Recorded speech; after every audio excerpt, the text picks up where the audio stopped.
قربانی کس عمر میں واجب ہے اگر صاحب استطاعت ہو؟ سحر گل: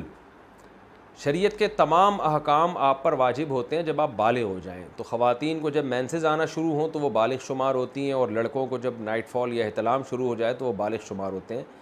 اور اگر یہ علامتیں عورت میں یا مرد میں ظاہر نہیں ہوئی ہیں تو اسلامی لحاظ سے جب بھی کوئی لڑکا یا لڑکی 15 سال کا ہوگا تو وہ بالغ سمجھا جائے گا.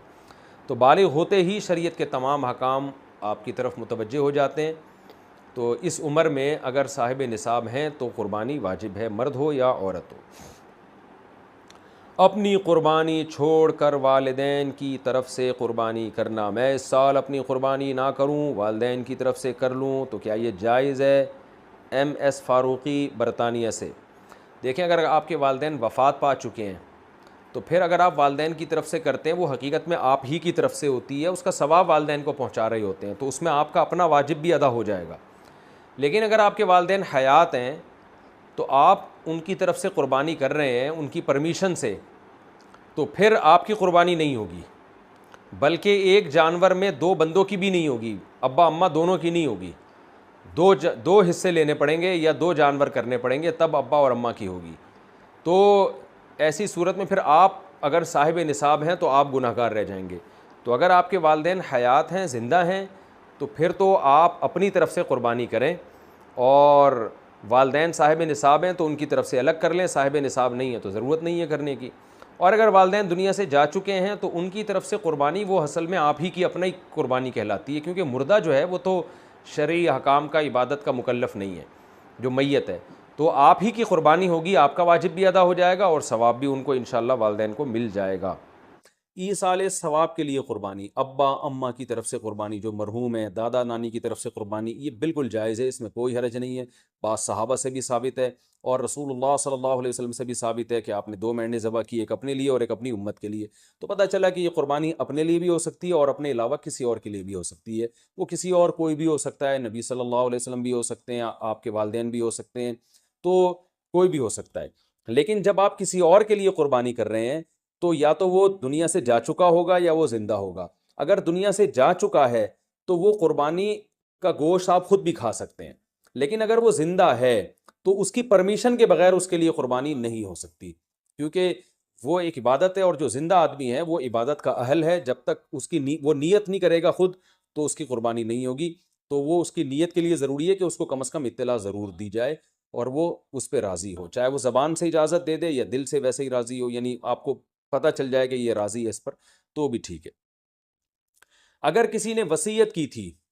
کہ میرے مرنے کے بعد میرے لیے قربانی کرنا، اور مال چھوڑ کر گیا ہے وہ قربانی کا، تو پھر اس کی قربانی میں سے بھی گوشت کھانا جائز نہیں ہے. وہ قربانی بھی آپ کو وہ سارا گوشت صدقہ کرنا پڑے گا.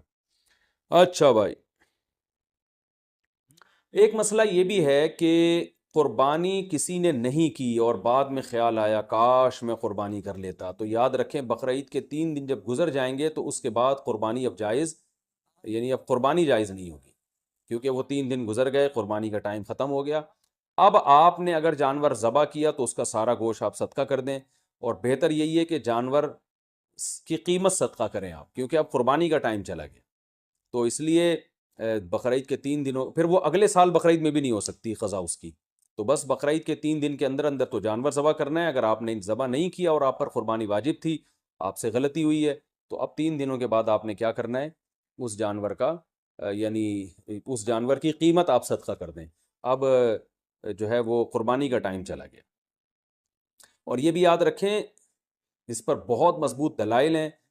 کہ قربانی کے صرف 3 دن ہیں. اس پر میں کلپ ریکارڈ کروا چکا ہوں، صحابہ تابعین کے آثار ہیں، احادیث ہیں کہ صرف 3 دن قربانی جائز ہے، چوتھے دن قربانی جائز نہیں ہے. بہت ساری روایات ہیں اس پر صحابہ کرام کی، تقریباً اجماع ہے اس کے اوپر کہ چوتھے دن قربانی جائز نہیں ہے. اور جو چوتھے دن والی حدیث ہے وہ بالاتفاق ضعیف ہے. تو اس لیے اپنے اہم ترین عبادت کو آپ ضائع نہ کریں. جو اللہ نے ہمیں 3 دن بتائے ہیں اسی میں قربانی کریں، اور وہ اتنے دن ہیں کہ ہمیں چوتھے دن کی طرف جانے کی ضرورت بھی نہیں.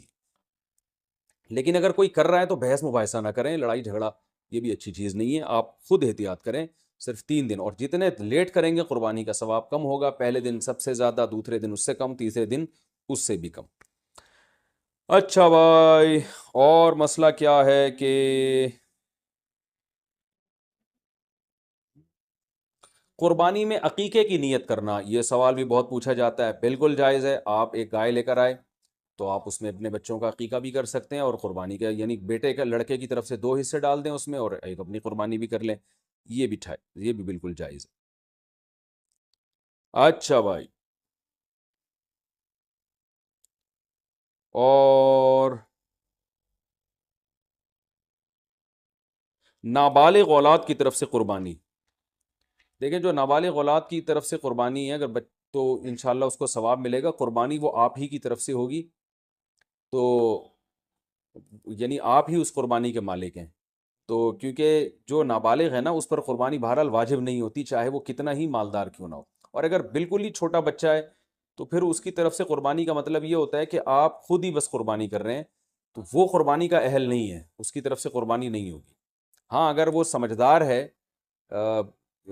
بلوغت کے قریب ہے، تو پھر اس کی طرف سے قربانی ادا ہو جائے گی، اگرچہ اس پہ واجب ہے نہیں ہے، تو یہ کر سکتے ہیں، اس میں کوئی حرج نہیں ہے۔ اچھا، ایک اہم مسئلہ یہ بھی ہے کہ اونٹ کو ذبح کرنا یہ سنت نہیں ہے، اونٹ کو نہر کرنا سنت ہے، کھڑے کھڑے اس کی ٹانگ باندھ کے نا یہاں چاقو مارا جاتا ہے، اور ایکسپرٹ جو قصائی ہوتے ہیں وہ ایسے زور سے کٹ لگاتے ہیں کہ ایک دم فوارہ نکلتا ہے، اونٹ بہت جلدی ٹھنڈا ہو جاتا ہے، اور جو اناڑی ہوتے ہیں وہ بہت تکلیف دیتے ہیں جانور کو، وہ گھماتے رہتے ہیں اس میں، اور ان کو صحیح نس ملتی نہیں ہے، رگ ملتی نہیں ہے، اونٹ کا خون کم بہتا ہے، وہ بہت دیر سے اس کی جان نکلتی ہے، تو یہ بہت جو ہے وہ اچھا کام نہیں ہے جانور کو تکلیف دینا۔ آپ صلی اللہ علیہ وسلم نے حکم دیا ہے کہ جب تم میں سے کوئی شخص جانور کو ذبح کرنے کا ارادہ کرے تو اسے چاہیے کہ جانور کو راحت پہنچائے، اس کی راحت کا خیال رکھے، وہ اس کی وہ اذیت نہ دے، تکلیف نہ دے، اور آپ نے یہ بھی فرمایا کہ اپنی چھری کو پہلے تیز کر لو تاکہ جانور کو تکلیف نہ ہو۔ بعض لوگ یہ کر رہے ہوتے ہیں، جانور کو لٹا کے چھری تیز کر رہے ہوتے ہیں، وہ بھائی پہلے ہی کر لیتے یہ کام، اس کو آپ نے جو لٹا کے اتنی تکلیف دی ہوئی ہے، یہ ٹھیک نہیں، یہ ٹھیک عمل نہیں ہے، تو جانور کو راحت دینے کا ہمیں حکم ہے، تکلیف سے اس کو بچانا ہے ہم نے۔ تو یہ کچھ مسائل تھے، اور بھی کوشش کر رہا ہوں کہ کوئی مسائل دماغ میں آ جائیں جو لوگ زیادہ۔ ایک اور مسئلہ رہ گیا کہ قصائی کو گوشت اجرت کے طور پہ دینا جائز نہیں ہے، قصائی کو الگ سے اجرت دیں، گوشت ویسے ہی جب بیٹھا ہو تو کھانا وانا گوشت پکا کے کھلا سکتے ہیں، سب کھا رہے ہوتے ہیں تو وہ بھی کھا سکتا ہے، لیکن گوشت جو الگ سے قصائی لوگ سائڈوں پہ نکال لیتے ہیں، پٹ کا گوشت الگ کر دیا، چانپیں ادھر کر دی، بہت ہاتھ گھوم رہے ہوتے ہیں بعض قصائیوں کے، تو ان کو منع کریں اس عمل سے، اور خاص طور پہ جو مشترک جانور ہے حصوں والا، اس میں تو یہ عمل اور بھی برا ہے۔ اللہ تعالیٰ عمل کی توفیق عطا فرمائے، وما علینا الا البلاغ۔